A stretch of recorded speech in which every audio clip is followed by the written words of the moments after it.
Welcome learners to Operating System Lecture Session 5. The objective of this lecture session is to help learners to understand about the most important concept in operating system, that is about deadlocks. At the end of this session, learners will be able to know about what a deadlock is, how it happens, and what are the conditions for the deadlock to occur.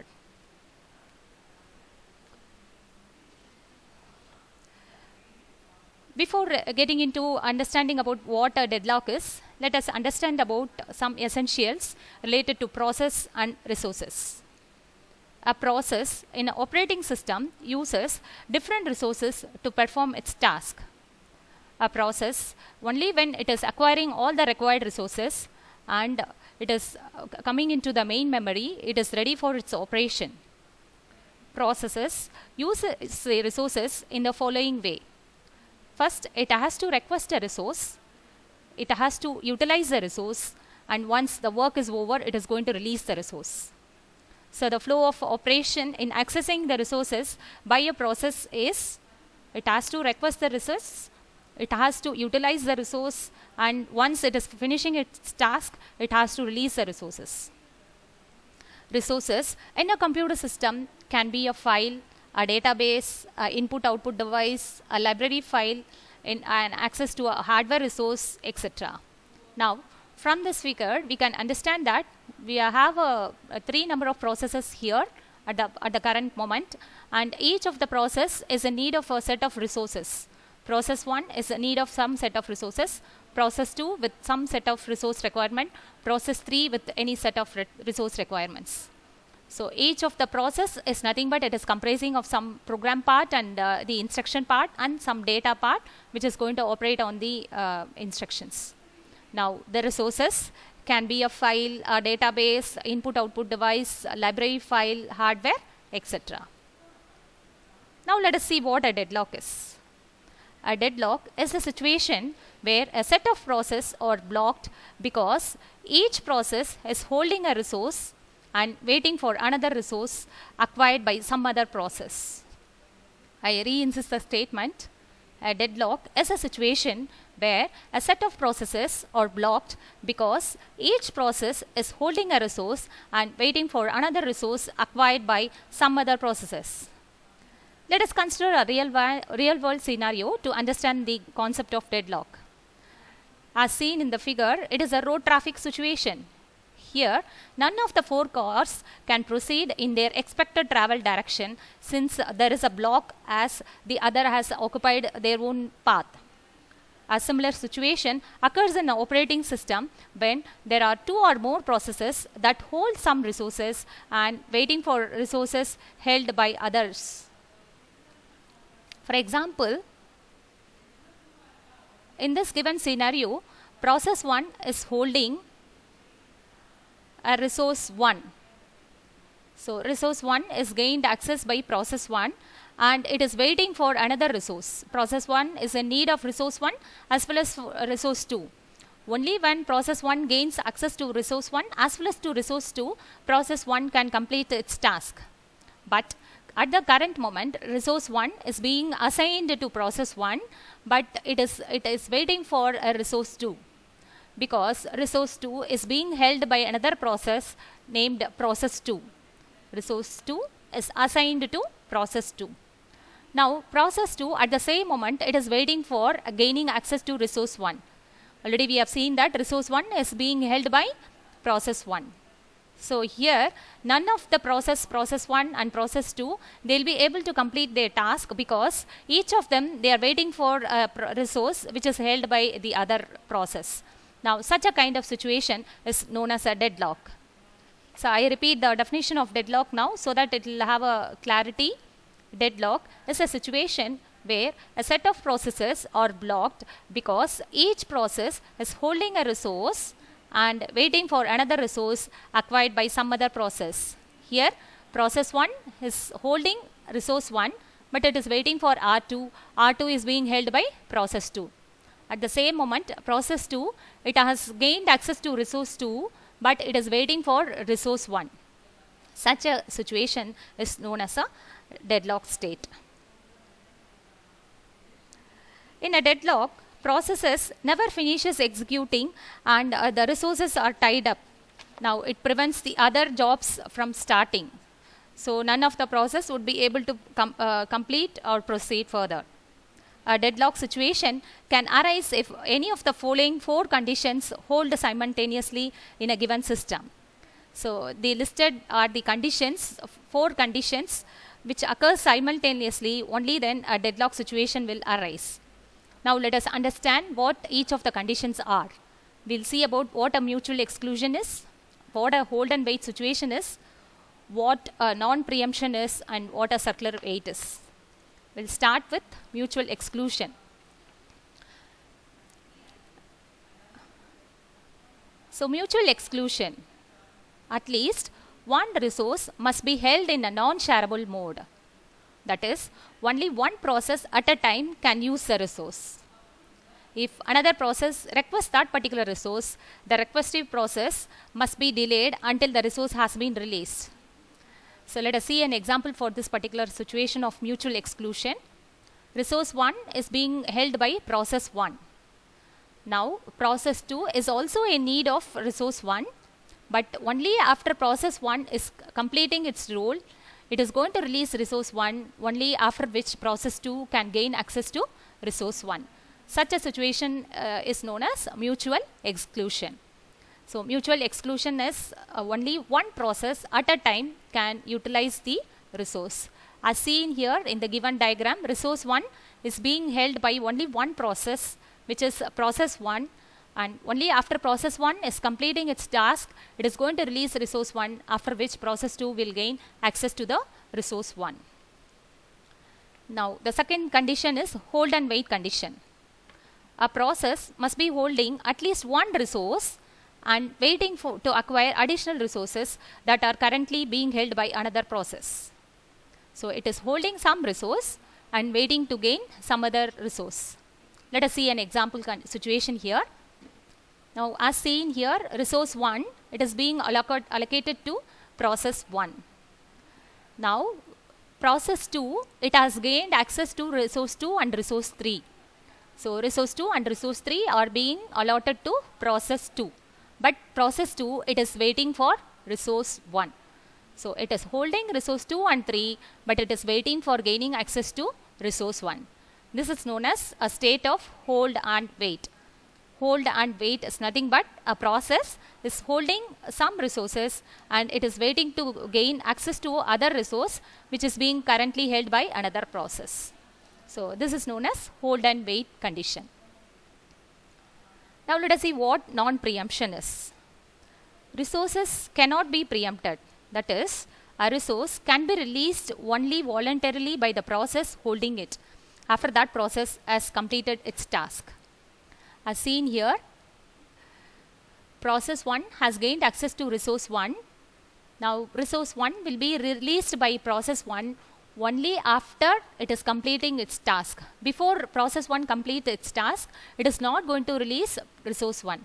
Similarly, process 2 has gained access to resource 2 and this resource 2 will be released by process 2 only when it is completing its task. Such a situation is known as non-preemption, no preemption. Resources cannot be preempted.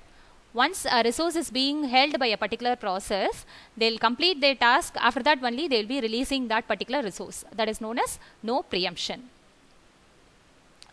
The last condition for the deadlock to occur is nothing but a circular wait condition. A process is waiting for the resource held by the second process, which is waiting for the resource held by the third process, and so on, till the last process is waiting for the resource which is held by the first process. And this forms a circular chain which is nothing but a circular wait. As seen here, resource 1 is being allocated to process 1, but it is waiting for a resource 2. Now resource 2 is being allocated to process 2, but it is waiting for another resource, resource 3. Resource 3, it is being held by process 3. Now process 3 is waiting for a resource which is being held by resource 1. Now here is a circular chain. None of the process P1, P2, P3, they will be completing their job, and this is forming a circular chain, and this is known as a circular wait. At a given point of time, if all the four conditions, that is mutual exclusion, hold and wait, no preemption and circular wait occurs, then a state is said to be in a deadlock. So these are the four conditions for the deadlock to occur. Now we'll move on to understanding what a resource allocation graph is. A resource allocation graph is a pictorial representation of the state of a system. Now, as per the resource allocation graph, you will have a set of vertices and set of edges, E. V is partitioned into processes and resources. So, vertices are nothing but you will have whatever processes currently into the system, and you will also have whatever available resources that are into the system. So, vertices denotes to processes and resources. And the edges are categorized into two. One is a request edge, the other one is a assignment edge. Request edge is nothing but an edge which is flowing from a process to a resource. Okay, a directed edge which is flowing from a process to a resource is known as a request edge. And the assignment edge is nothing but an edge which is flowing from a resource to a process. Resource to a process means it is assignment of resource to the given process, but a process to resource means it is a request for the resource. As seen here, process, they are depicted as a circle, resources as a square, and suppose a particular resource, there are 4 instances. Say for example, we have 4 printers. So this printer resource has 4 instances. So 4 instances are there means currently 4 printers are available. So each of the 4 printer can be allocated to the needed 4 processes. Likewise, now the next is a depiction of process requesting for a resource. So process is requesting for a resource. Now assignment is resource to the process, the edge which is flowing from the process to the resource. Process to the resource is a request edge, and resource to the process is a assignment edge. So we'll see an example here. So this is a resource allocation graph. Currently there are 3 processes into the system: process 1, process 2, process 3. As seen, processes, they are represented in circles. So we have 3 processes here currently, and we have 4 kind of resources: R1 resource, R2 resource, R3 resource, and R4 resource. And totally we have only 1 instance for resource 1. So you have 1 single dot here. And resource 3 also 1 instance only is available. So only 1 dot for resource 3. But coming to resource 2, there are 2 instances. Means R2 is available 2 in number. So 2 R2 resources are available.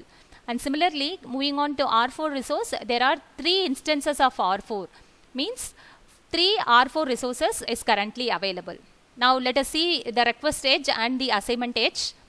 Process 1, it is requesting for resource 1. Whereas R1, resource 1 is allotted to process 2. Now process 2, it is holding resource 1, but it is in need of resource 3. So it is a request edge. Process to resource means it is a request edge, but resource to process means it is a request edge. Now what happens is, so process 1, it is requesting for resource 1. Resource 1 is assigned to process 2. Similarly, process 2, it is requesting for resource 3, but resource 3 is allocated to process 3. Process 1, it has gained access to resource 2, and the second instance of R2 is being gained by P2. So I re-insist, when there is an edge from process to the resource, then it is a request edge. But if there is a edge flowing from a resource to a process, means the resource is allocated to a process. So here in this situation, P2 has gained 2 resources. P2, it has gained 2 resources. R2 is assigned, R1 is also assigned, but it is waiting for R3. R3, it is held by process 3. So such is a depiction of resource allocation graph for a given state. A resource allocation graph is a pictorial representation of the state of the system, and as the name suggests, the resource allocation graph is the complete information about all the processes which are holding some resources and waiting for some of the resources. Now, as seen here, we have two situations here. One is a cyclic state with deadlock condition. The other one is also a cyclic state but no deadlock occurrence. As seen here, process 1, it is requesting for resource 1, but it is assigned with R2. Process 2, it is allocated with R1 resource, R2 resource, but it is waiting for R3. Now R3 is assigned to P3, but it is waiting for R2. Here there is a cyclic situation as well as a deadlock condition. Here none of the process, they will be completing their task, so none of the resources will be released, and hence there is a deadlock situation.